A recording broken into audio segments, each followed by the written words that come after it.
waaqayyo kan nama gargaaru kiyyoo du'aa keessaa kan nama baraaru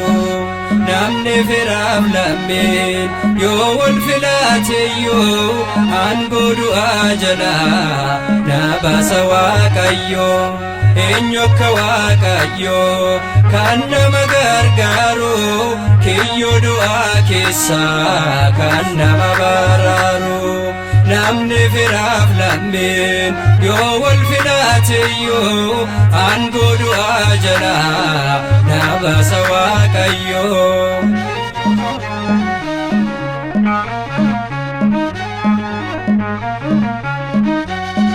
jaameetuun dhaabbadhu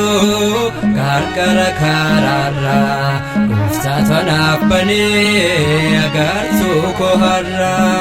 naatti dukkaanaa'u lammata kanarraa waaqa koo argadheera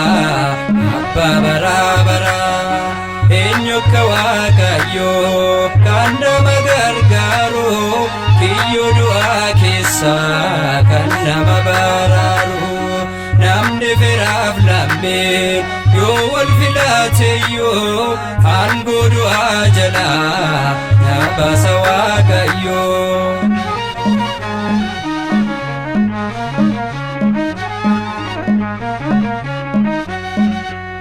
deemu deebi'ee bakkicha kaleessaa gonkumaayyoon ba'uu mana abbaa koo keessaa ba'aa koo hundumaas fuudheen itti geessaa narraa fuudhee gataa waaqayyo ba'eessaa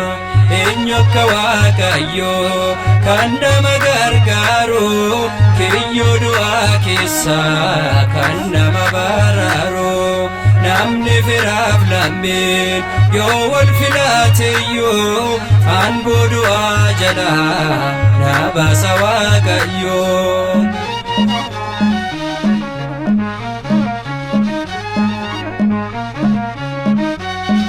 kana duwwaa miti hojiinumaa keenya nu qulqulleessira